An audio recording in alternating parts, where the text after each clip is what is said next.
Welcome to the DJE podcast, where you will learn about real estate investing from real-life examples. Here's your host, Devin Elder.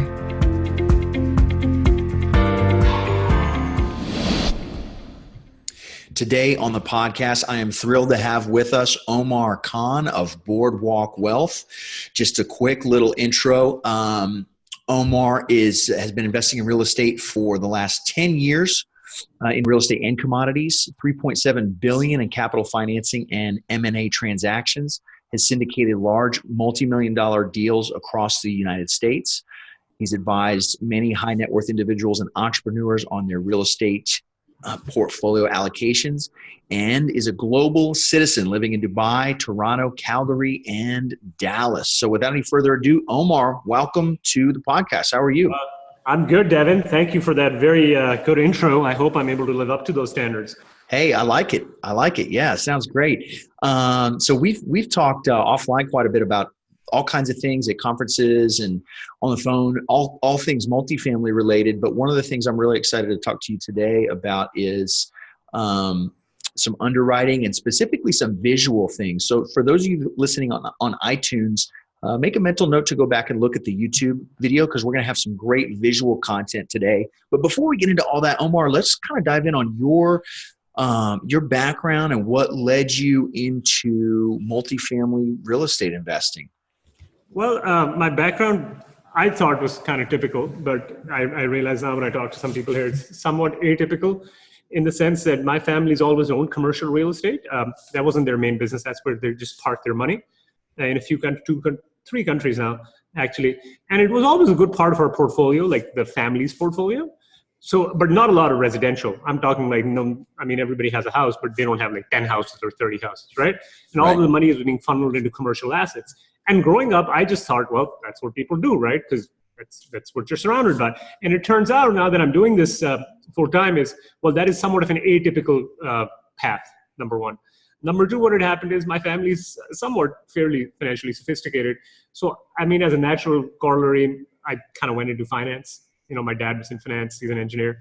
So I did that, the M&A stuff and all of that kind of stuff. And this was just a good transition point because what happened is 3 years ago when I moved to the US from Canada, my wife's a physician and I was doing okay for ourselves.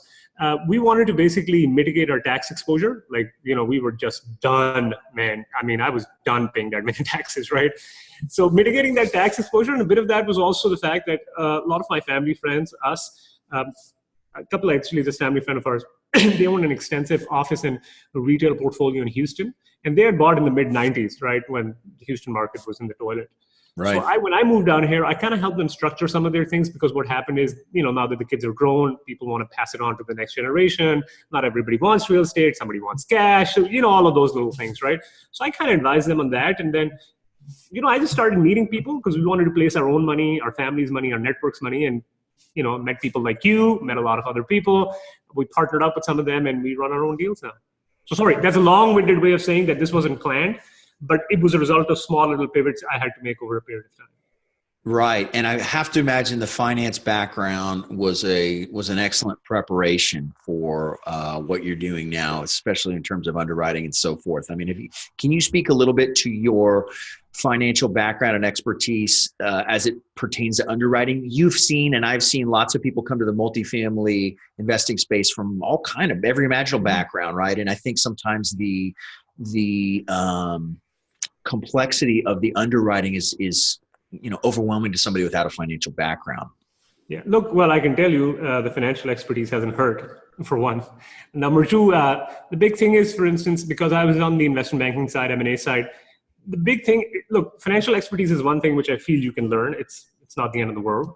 But the bigger thing is also learning how to talk shop, basically, with investment sales people, capital markets people. And like all other professions, there's a particular lingo that goes on. Right. So, typically how you would hear somebody say, oh, you have to be experienced, and then the brokers take you seriously. Like, look, I'm here to tell you, that's all BS, okay? The brokers want to take you seriously. They want to sell. Because if they don't sell, they don't put food on the table, right? But what they don't want to do is work with a bunch of tire kickers who are going nowhere. Say, some guy who's looking for a multifamily property in San Antonio. Well, what does that even mean? Right? So if you talk their lingo and you're somewhat fairly financially sophisticated, because then you can talk in their language. then yeah, your credibility is important, your track record is important, but a lot of those things go by the wayside because now you're talking in their language. They understand that you understand the complexities behind it, and you're not some guy who's just going to waste your time. So what I wanted to say was the financial expertise was very important, but it's all the surrounding components. The fact that you can talk about your financial expertise that helps me at least leverage up pretty quickly. That's such a great point. I think it's somebody listening that's wanting to get into the industry. There are things you can do that are relatively simple and zero cost, and that is learn the lingo, learn the acronyms in any job, in any field, whether you're a firefighter or an IT professional, whatever. There's lots of acronyms, right? Learn those like the back of your hand, and you can step in a pile of whatever in a conversation by saying one wrong word that's going to make somebody go, did they just say that? They're an imposter. So learn the lingo. It's something that anybody can do. And that's going to go a long way towards credibility. It's a great point. Love it. And to give you an idea, look, my wife's a physician. Honestly, sometimes when she's on a call or something and she's talking to some, I don't know, nurse in a hospital, I'm not even joking with you. I know these words are English. I just don't know what they mean. Right. Literally, like individually, I think I might know those words, but collectively, I have no idea what's going on. Right. So similar, but she has to speak in her lingo, right? And it's across the board in every profession. Sure. Yeah. Great point. So today we want to talk about some underwriting things. Do we want to dive right into some visual stuff here and start talking about some of the mapping that your firm's done and your experience? I'd be happy to do that. But the bigger thing behind that idea, we've talked about this before. The bigger thing there is, look, guys, if you're serious, they don't like Devin and what we do, you're basically getting deal flow. Now, you and I both know that 99% of the deal flow you're going to get, that's a no. I mean, it's just the way it is. It doesn't either fit your box or fits your box, not the right price. There's something off, right? So what you need, or any practitioner needs, is basically a filtering mechanism. Because what you can't do is chase your tail every time a broker sends out an email blast, because then you'll tear your hair out. Essentially, you're going to go mad if you literally try to underwrite every single deal. And I know, I hear this all the time. I'm not here. Read this on Facebook. I'm underwriting deals at 2 a.m. I say, dude, you don't have a life? Like, come on. What you don't want. So my point is, it's good to develop a filtering mechanism, and a lot of times it's good to see things visually, because visually, like a picture speaks 1,000 words. So if you can speak things visually, it's easy to access. So even while you are talking to the broker, let's assume you're on the phone with the broker and they say XYZ, here's a deal. You're looking at it in your email while you're talking to the broker. Within 5 to 10 seconds, if you know your market, you should be able to get, say, 50 to 60% of the play there. Hey, what are the demographics like? Is this value add or not? Can it be value add? What price range am I? And all of that has to be like that, because if you're going to spend 30 minutes doing this, man, that conversation is gone. Yep. Right? A lot of this is perception is reality. So you have to develop your credibility, and it's all the small words you use, the small little tools you have along the way that help you do that. So, and that now we can jump into the visuals or whatever you like. Great. Yeah, that's a great background. I think people do get hung up on the underwriting. I think there's a lot of value for somebody coming to the industry to go through, do a ton of underwriting, build that muscle, understand every cell in the underwriting model and understand what it means. And, if you have your exit cap rate off by 50 basis points, it's a completely different deal, right? So you need to understand those nuances. But at some point, if you're going to grow and start looking at more deal flow, in my opinion, you have to get somebody else to do the underwriting, at least the first pass underwriting, because if you're pulling apart T12s and rent rolls and you're going to go crazy. And getting files to conform, that's not the best use of a CEO or a principal of a company, right? So you got to figure out a way to build that system, build that filtering mechanism. And just on that point, though, so for instance, when I have guys who work for me, what I do for them is I provided them simple templates where I say, hey, man, the last thing I want you to do is go through a rent roll. I want you to fill out this information. And it shouldn't take you more than 20 minutes. Because if it takes you more than 20 minutes, provided this deal passes through the first filtering mechanism, right? Hey, does this even fit our buy box? If it takes you anything more than 20 minutes, leave, move on. This is too complex for you right now, and we can come back to it later. Right. So when they fill that out, then I can have an initial conversation with the broker, because, it's passed through 2 or 3 filtering criteria. And then we can decide, hey, do we even want to go ahead or not? Because you can underwrite till the cows come home, but if the price isn't what the price you need, well, it doesn't even matter what you underwrite. Right. Great point. So we've got some visual elements, I think, here that you're going to pull up. You want me to share my screen? That'd be great. Cool. All right, guys. So first of all of this information is available for free. None of the information here means that you have to buy my or Devin's coaching program or mentoring program. Nobody's trying to upsell you on a $20,000 program. The big reason, for instance, why the map is, look, I work in oil and gas, and that is an industry that is very volatile. But they're very data-driven industry, very maps-driven industry. So even there as well, when you're looking at a play, you have to have a quick 50,000-foot view and kind of figure out, is this a good fit or not, right? Because you got to make like 100 of these decisions a day, right? So similarly, the reason why I put up Jacksonville is because we just did a deal here, 138 units, about $15 million. And what I want to show you guys over here is when I walk through this is how you can use free data, literally free. It's Google Maps.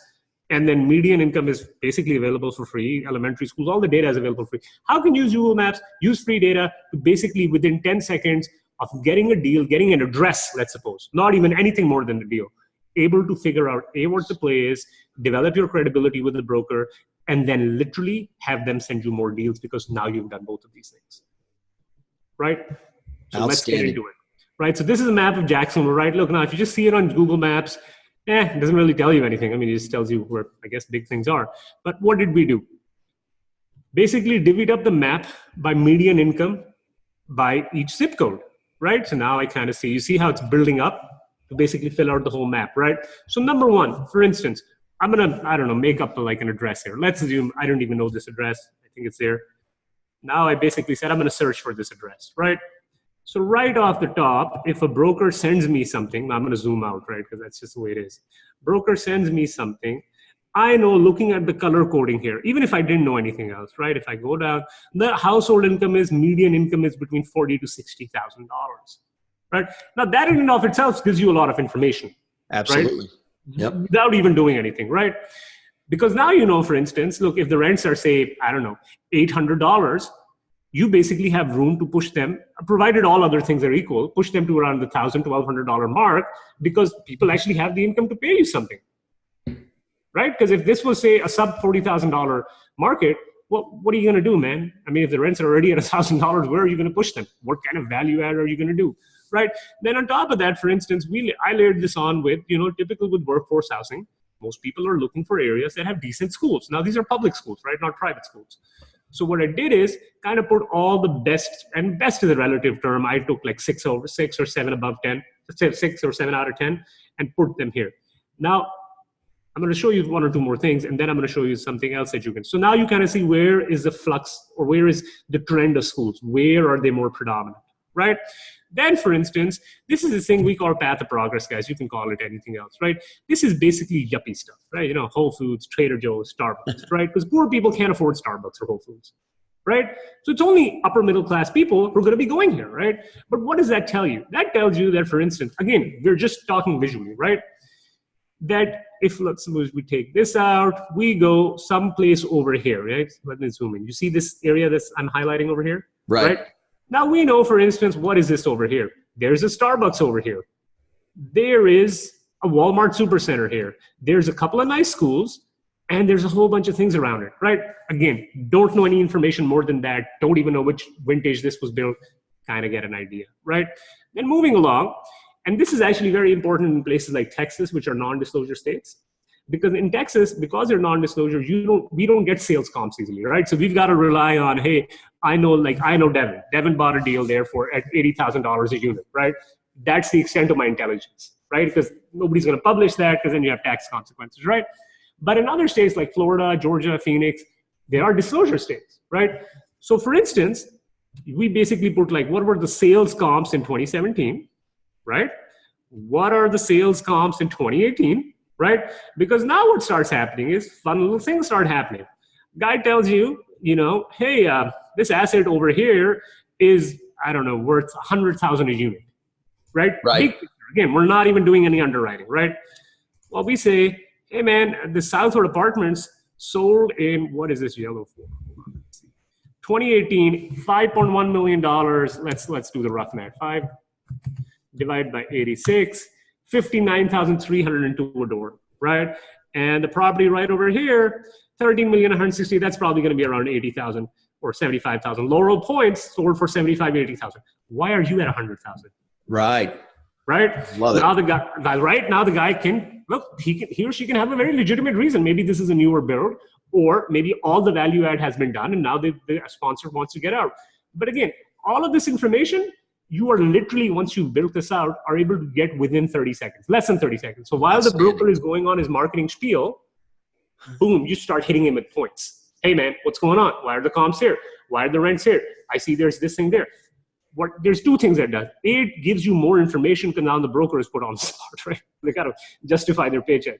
The other deal is, which a lot of people don't realize, is that you're psychologically, establishing credibility very quickly. Now the broker knows you're a smart buyer. So they're not going to throw you all the crap that they're going to throw to all the tire kickers. Right. And look, these are just mental hurdles you have to go through because every broker is inundated with calls. Like they get a flood of emails and calls. Right. They literally have to ruthlessly filter out these things, man, because if they spend 30 hours with a tire kicker versus 30 hours with a guy like Devin, right, who's closing deals, right? What do you think is more valuable to the guy? Obviously taking the call with Devin. And if this guy fills his entire calendar 1 week by accident or sheer bad luck with tire kickers, well, that's 1 week the guy's kids don't get to eat, basically, for the lack of a better word. Right? So you got to do it. You got to get through that filter. And no matter what somebody tells you, look, these are things that are subconsciously happening anyways, right? So you have to escape those things, get out of that little box when, the first time you reach somebody and immediately start moving into the sophisticated preferred buyer box. And that's what it does. Now we can go more deeper into this, but big picture wise, that's what it helps you to do. 30 seconds, didn't even have to underwrite, didn't even have to do anything. You establish credibility and you already find what the play is. That's fantastic. I love it for so many reasons. I love the visual element. I love the speed of it. I mean, we've all got to protect our time. You talk about brokers need to protect their time and only deal with legitimate buyers. And we need to protect our time and not be inundated with deals that we're never going to be able to buy for some reason or another. Yeah. So what was the genesis of this visual approach really kind of started in your experience in oil and gas? How did you build this out? This looks like a relatively sophisticated model, even though it's built on free tools and so forth. How did you go from not having this to this full-blown mature tool that you have now? Well, first of all, look, all of this is free. So none of this is private information that you have to sponsor, like, I don't know, pay $3,000 or $10,000 a year to get, number one, right? So the bulk of this is available, say, median income by zip code. Now, it's very laborious. So because you've got to physically go on Google Maps and load the data and make sure everything's correct and all of that stuff. So upfront, there is some cost to this, right, in terms of effort. Sure. Right?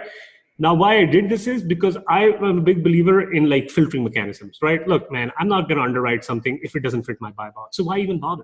Right. And if by design, you're going to say no to 90% of the things, but you can't say no for the sake of saying no because you don't want to be a difficult person. Sure. Right? You want to say no, but have thoughtful feedback for the broker, because a lot of times the broker take that feedback, they understand what you're looking for, because there's a lot of said and unsaid things also, right? Like we all have our biases, right? So they look for that. And if they're a good broker, next time around, they're going to present you with something that fits your box a little better. So the more thoughtful feedback you get, and you don't have to write 2 essays about it, right? Two or 3 points, right? Don't like kill the guy, right?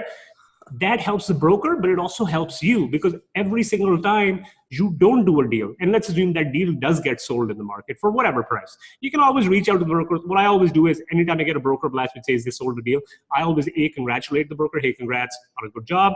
And they also tell me what price is sold it at. Boom, throw it into the map. Now I've got a new data point. Yep. Right? So that's kind of the genesis. And the other big deal is, look, man, I got to save my time. I got a family similar to you. I mean, I love real estate, but I don't love it more than my family. I got to spend my time, right? Right. So you got to protect your time. Yeah, that's basically how it happens. So you built all the filters and really just kind of built those manually over time. Actually, it doesn't even take you that long. Once you know what to do, it literally should not take you more than a weekend.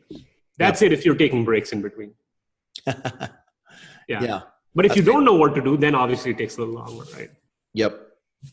So that's an excellent kind of first level filter. And for the markets that you're looking at, you could continue to add data where like sales prices where you have it.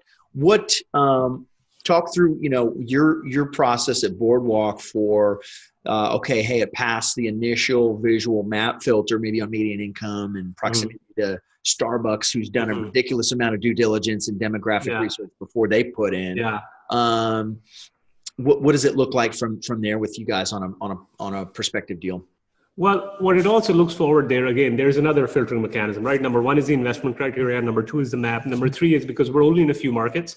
Right. What happens is I've developed good relationships with lenders and brokers in the market. Mm-hmm. So even though, for instance, I might get a listing from one broker, I can always pick up the phone and call a lender, for instance, and say, hey, man, I'm thinking, if I like the deal, right? I'm thinking of touring this property. What do you think about it? And a lot of times they are able to provide insight that you and I might not have. For instance, they already did a BOV on it. They listed it before, and the seller is being difficult, and they don't have their shit together. Right? I don't know if I can say that, but they don't have their stuff together, right? Now you already have some information. Or, for instance, a lot of times somebody tells me, yeah, there were structural issues, but you never see that anywhere on the OM. Right.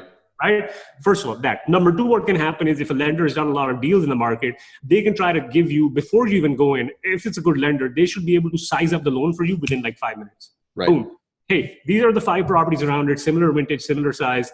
This is what we kind of sized up in the past 2 months, right? So again, before you even underwrite, now you kind of have this idea. Because look, if your business model is that you're going to go in 80% leverage, as an example, right? Bridge loan, whatever. But this area, there's nobody lending bridge in this area, for instance. I'm making up a hypothetical, right? And it's not going to work. But if if your underwriting is, I can only raise up to 25% LTV, and the agencies are only giving you 70% because you're debt service constrained. Well, there's just no other way around it, right? So why waste your time? Right? Again, why waste your time? You got to be ruthless in the way you allocate your time. Now that happens. Now you get all this side info, because a lot of times, look, the number info is good. And look, anybody who's a first year analyst or even a sophomore out of college should be able to do this, right? But what you're trying as a sponsor and a CEO to understand is, what is the big picture story around this thing? What are the qualitative factors? Because what happens is, look, you don't want to acquire something, it looks great on paper, then you take it over and realize, oh my God, there's a meth lab in the basement. Right. Right? What do you do then? Right? A lot of this is just relationships. So if you've laid the groundwork, have some relationships, and you got to pick 1 or 2 markets. What you can't do this is spray and pray and do it over 15 markets, because you're going to kill yourself. Yeah, I completely agree. There's all these tools that we have for underwriting, tearing apart rent rolls and T12s, and that's great. But one call to a knowledgeable loan broker, say, oh yeah, this deal had this issue, that you're right is never going to show up, especially in any OM or anything. And you've got to have some of that back channel knowledge, and you can't have those types of relationships in 20 different markets, unless you have a gigantic team. But but even gigantic teams aren't doing it. I'm talking about guys who have $3-4 billion, right? And they're in like 2 cities, because if they went 5 cities, they'd get killed. They get killed. Great point. Yep. So a lot of this is before you even touch the rent rolls or go deeper and deeper and deeper. And just pick up the phone and call somebody. And you know what? Show them love. What I always do is I send a thank you note to people who've actually helped me or whatever. Right? I had a handwritten thank you note. Please don't send an email. Okay? Please send a handwritten thank you note. Okay? It doesn't take that long. I know it's a pain in the ass to go mail it wherever you're going to go mail it. Do it. It matters. It matters. Right? Yep. And then people want to help you, because, a lot of people, I think, feel like, look, a lot of people weirdly somehow feel that everybody's in competition. And I tell people, I was like, dude, look, the real estate industry in the US alone is like 60 or $100 trillion. Okay? Nobody's competition for each other. We're not competition for each other. We're small potatoes, man. Right. Guys who have $10 billion are small potatoes. Relatively speaking. Sure. Relatively speaking to the size of them. So nobody's competition, man. Okay, don't do stupid things. But, show some love to people. If somebody helps you out, give them business. If a loan broker helped you out, did all this, maybe give them the loan broker business, right? Because they helped you out. Next time, they're more inclined to help you out. If a broker does something, dude, help the guy out. Refer more clients to him. Yeah. If she's doing it, do it. What's wrong? Yeah. There's so much of this is relationship based, and I think some people can gloss over that, but take care of the inner circle, and watch this thing. We all want to do more business. Nobody wants to get in and do one deal. Nobody, property management company, a loan broker, hopefully your investors, people want to see something good and rinse and repeat. And that's what we're all trying to do. Yeah, and to give you an example, when we closed on this Jacksonville deal, I sent a thank you note, basically, to the property manager, due diligence person, the guy who's going to manage our construction project, and the actual physical property manager who was going to be on site, the lady who was going to be on site. Right. And all three of them wrote me back saying, wow, nobody's ever done this before. We're really grateful. We're very excited to work with you. Again, it literally took me less than 2 minutes to do this. Right. It's not rocket science. I mean, all you got to do is be thankful and grateful, because you are genuinely grateful for somebody helping. Right. Rather, you should be, at least. Right. Yeah. But these are small little things that make such a big difference, because now they start telling you more stuff. Hey, you got a property down the street. This is a problem. This is the issue. This is how you can solve it. Do you want to take it? And that's an even easier transaction to do. Yeah, love it. I think we have an advantage with a handwritten card, with the type of communication that we have now that's instantaneous, it's ubiquitous, it's across multiple channels, text, Skype, email, Facebook, whatever, and you just assume, hey, we're more linked, and there's more communication, and we kind of stop there. And so you're right, nobody's writing a note. Nobody's doing that. And it's such a simple way to stand out. I love it.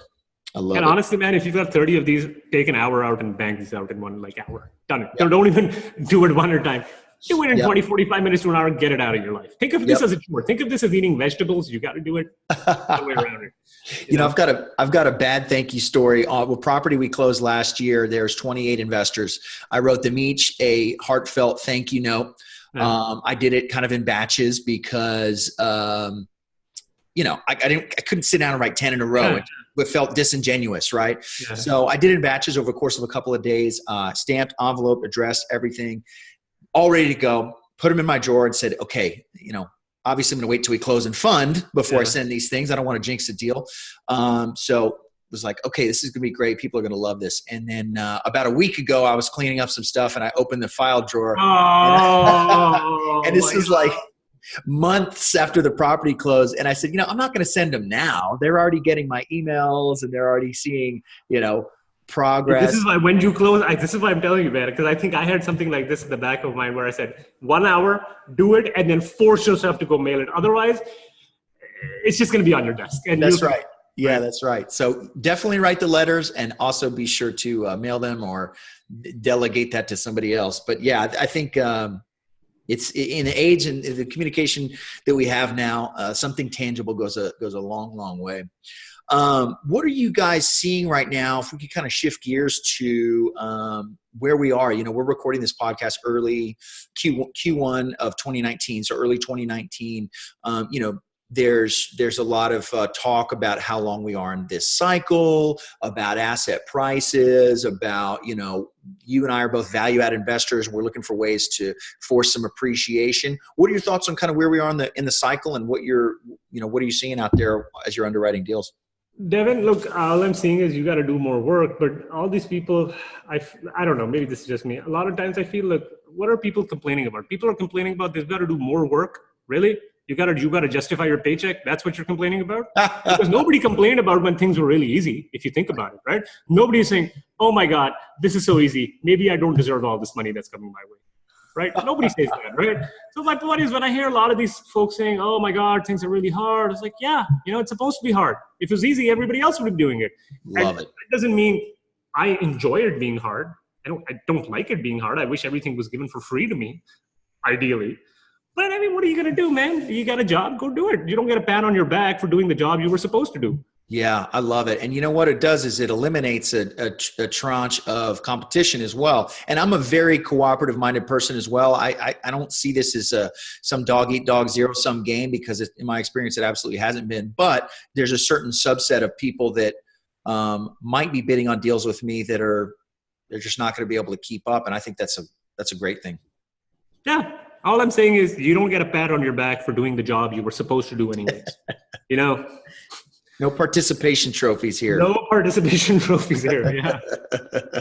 You know, I was talking with a podcast guest recently about, you know, kind of the immigrant mentality of, you know, he was working with somebody that was from Siberia, and they were like, oh my God, wow. This is, you know, America is like this wonderland of opportunity. And that's all. Man, are you kidding me? You know?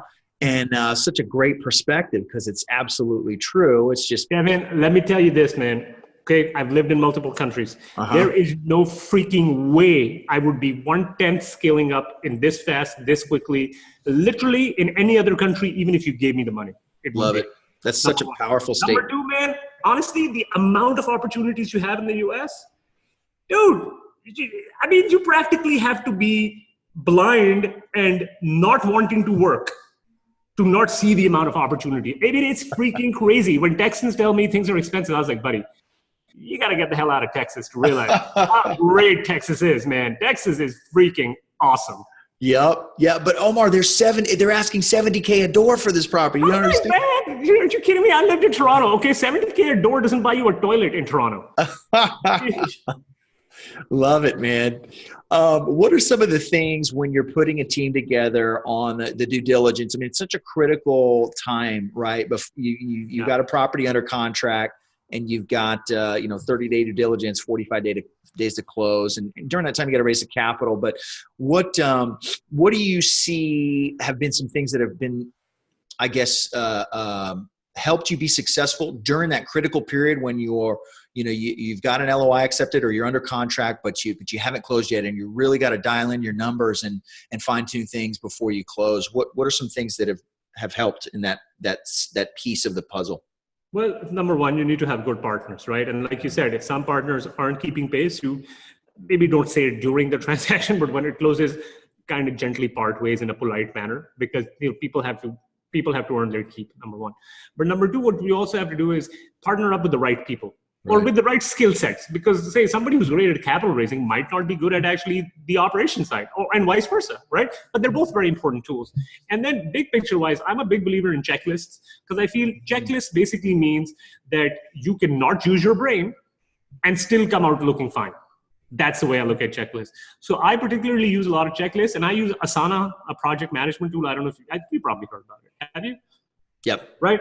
And honestly, everything, like we keep refining that checklist, right? For everything, for every step along the way. But what it does is then you can delegate that work to somebody, and you have to write the checklist properly also, right? So you can't just write something vague and then expect the other person to figure it out. Right. So that process becomes better as you do a few deals. But I do that because then I can add somebody to my Asana project. And look, you can then delegate, but monitor and focus on the areas where you're really good at, and they focus on the areas they're really good at. And then have, every week during the due diligence process, have 2 or 3 check-in times where the agenda is set beforehand. So it's not like you get to the meeting, then the agenda is set, and then you're just talking over each other, right? The agenda is set beforehand, the comments are set beforehand. And what I prefer is to have all meetings, even if it's like by Skype or whatever, with people standing up, because that means people don't go on these like 45-minute rants. Yep. Because I freaking hate 3-hour long meetings, like with a passion. Oh yeah. Yeah, absolutely. I'm out of the corporate world partly because of that. I think somebody made a comment about if you had everybody's, maybe it was Elon Musk, if you had a meeting, let's say a corporate meeting, you got 10 people in there, and you had a clock over everybody representing their salary, right? And how much that meeting is costing, and everybody's per second earnings. And you go, this meeting costs $20,000 of everybody's time. Did we get that much value out of it? Probably not. So, and I've realized people do meetings for the sake of doing meetings. Right. They're like, look, man, we don't have to share our feelings every time we talk. Okay. We just the work, and then we can figure it out later when we're done. Yep. Yep.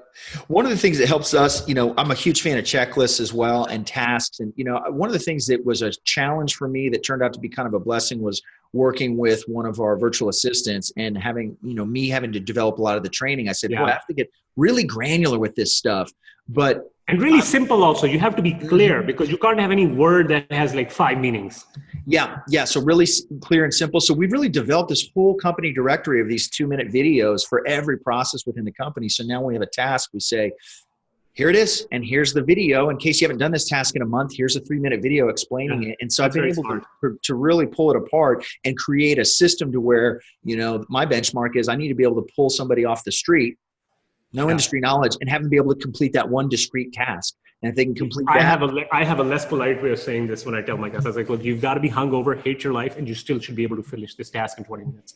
Love it. Yep. Yeah, that's it. You have a way politer way of saying this, so I might steal yours. Please do. And so we've been able to catalog like this whole company manual that if I were to set out on the front end to build that, I would want to jab my eyes out with a pencil. But you build it one task at a time, and it definitely helps. It's actually kind of freaky when you actually consistently allocate 30 minutes a day, and then you just do one task. And it's really weird in a month how much stuff you get done. It's even mind-boggling to me. I was like, really? I got all that done? That's kind of weird. Right. But it's just small little bite-sized chunks, which you don't even realize. Even though you've done it before, you don't even realize how much of a difference they make. Yep. What are some other tools that are helping you guys? Asana as a project management tool is good. Are there any other kind of tools internally that have really helped you guys streamline and be more efficient? Look, I do a lot. I made a lot of simple templates for my guys, right? Hey man, just look at this. So a lot of guys manage my calendar now, right? Set up the broker, because a lot of this is just, shaking hands and kissing baby sort of deal, right? With broker, doing the property tours. You don't need to be a PhD in maths to figure this out. You just need to be organizationally efficient, number one. Number two, I build a lot of templates out for my guys and be like, hey, go fill this out. When we're done, we'll talk. And the good thing is, if you're working with smart people, because you got to filter for those people as well, a lot of times guys will come back and say, look, as a result of doing this 2 or 3 or 4 times, hey, this is what we can add. This is what's useless we can take out. But on top of that, here is the additional context I can provide you just by looking at disparate pieces of information, right? And then thirdly, or rather fourthly, I extensively use Slack. So it was a bit of a habit getting my guys off text messaging or WhatsApp to Slack, right? Because they'll use Slack for one thing, then they'll text you, right? Because it's easier, right? Right. And you have to be that person who says like, look, bro, can't do it here.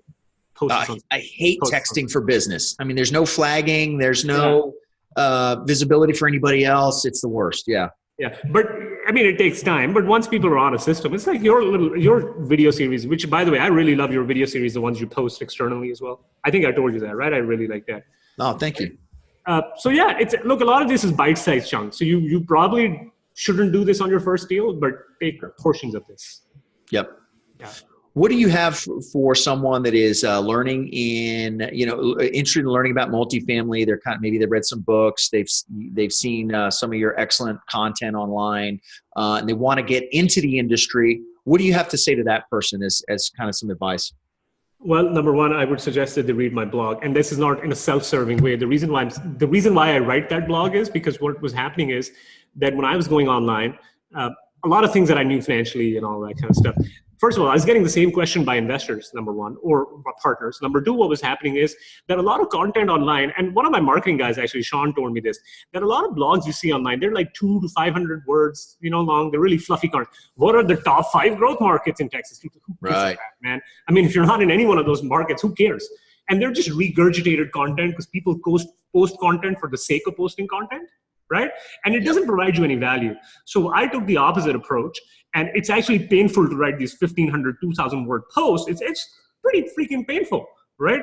But what it does is it literally lays down, like, boom, within 20 minutes, you got all the value you could ever wanted as a person. So, but it takes a little bit of time to set this up. So I tell people to read that, because stuff like deal screening checklist for passive multifamily investors, how to vet a sponsor. Now, if you think about it, it's not very self-serving for me to tell you how to vet me in like literally like a colonoscopy. Literally. Sure. But it's 2,000 words, and you then know that you can ask me whatever question. It's in depth, and none of that content is available anywhere else on the internet. Very weirdly, I don't know why that exists. So yeah, it's painful. So I tell them to do that. Then what I tell them to do is, look, you got to pick and choose your battles. Okay. So if you're really good at, say, underwriting as an example, or you're really good at operations or property management or some version of that, well, stick in that lane. Initially starting out. Nobody's saying you've got to be there forever. Now, for instance, you're really good at, say, raising capital because, you've got a great network. Don't freaking try to underwrite deals, okay? Don't do that. That's not the best use. Now, I know every time I say this, 99% of the people do the exact opposite, right? Sure. So I know it is falling on deaf ears.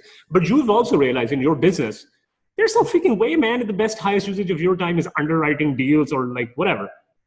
That's stupid. Your best and highest usage is being the hub and all the spokes in your business, then managing all the relationships and being the face of the company, because now you are a very smart guy. You can go communicate with people in a way that I'm assuming your partners or employees can't. Right. So that's your value. Yeah, you have to really narrow that down. There's too many hats and they're too disparate. A guy that's out there flipping a house maybe can run the whole thing. He can be the accountant and raise the money, and he can manage the construction because it's one little project. But these big multi-million-dollar projects, there's just too many hats, and it's a different skill set raising capital from new people to new folks that are just interfacing with the company, and this totally different brain function of underwriting deals. One, a huge point for us was just hiring an underwriter, and saying, okay, everything that comes in gets kicked over, and that's off my plate. And there's countless examples like that in the growth of our firm, and I'm sure yours too, where you're able to just segment and say, what is wearing the CEO hat? What are the vital few things I need to do to push this company forward? Yeah, and I think a lot of people, sorry, I just wanted to add to that. A lot of people, I think, get insecure, or they say, well, I need to be doing more work, or if I don't do this, then I'll miss out on that opportunity. Right. And the fact is, look, starting out, you're going to miss out on opportunities just because. So you might as well swim in a narrow lane, get world-class at it, and just beat out everybody so people want to work with you as opposed to the other way around. Yep. Yeah, that's such a great distinction. So what, you guys just closed a property in the last couple of weeks. Anything else in the pipeline? Anything exciting that you're working on as far as new acquisitions? Well, if I have to tell you, then I have to kill you. Maybe for the prospective investor out there that wants to cut to Boardwalk. I don't know. So you're not listening. I mean, just because this is going to the prospective investor. Yeah. Look, I'm actually looking at one deal in DFW. Again, this is my backyard. I haven't done a deal here just because pricing is kind of out of whack with the numbers. Mm-hmm. But it was an interesting deal. So I'm looking at that next Tuesday. And there's a few deals that I'm looking at in Phoenix. Obviously, we get a lot of deal flow in the Jacksonville, Orlando area as well. And Panhandle of Florida as well. But again, a lot of this is because you're only going to do 6 or 7 or maybe 4 deals a year. So if you get like 200 deals a year, by definition, you're going to say no to 194 or 196. So a lot of this is just the regular day-to-day stuff. Talking with the brokers, following up with the broker. Hey, man, what's up? It's like the squeaky wheel gets the grease, right? So it's that sort of stuff. That makes sense. What does it look like for, I imagine you guys have been building kind of your investor base over the years, but somebody that's new to Boardwalk, has not interfaced with you guys before. What does kind of the engagement process look like for a new prospective investor? Well, that's a good question. I'm going to have to start working on the outbound stuff now, but from the inbound stuff, because I have a reasonable internet presence now. So first of all, a lot of people get comfort with that. I mean, again, maybe I'm not that type of person. I didn't think that was a big deal, but it is a big deal, right? So people get comfort that way. They can hear your podcasts, or they can see where you've been, what kind of stuff you posted here and there. It just gives you more context. And then what's been happening is I've had the privilege, because again, when I moved here, I didn't have a social network of sorts. I had to build my network, right? Because I'm not from here. So I've had very good capital raising partners who developed their network. But again, the deal was, look, everybody's raising money. I mean, you know this better than I do, but that's their one focus. So then I can go do all this stuff. And to be honest with you, this really, really, really good capital raising partners I have, they straight up tell me, man, I don't even want to do your job. Yeah. But because they are fantastic at the job they do. Yep. So they gain, I gain, and everybody's a winner this way. And it's such a different skill set, just to reiterate. I mean, really digging in and doing some detailed analysis and underwriting is such a different skill set from talking to a stranger about investing in multifamily. Yeah.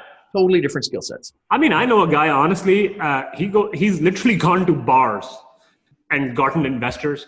And there's no freaking way I can imagine like being in a bar, talking to a guy, hey, do you want to invest in multifamily? I don't know. I don't even know where this conversation would be going. And first of all, I think it'd be weird talking to a random dude about, hey, do you want to invest in multifamily? You know, but man, this guy's like closing. Right. He's obviously got a skill that I don't have. Sure.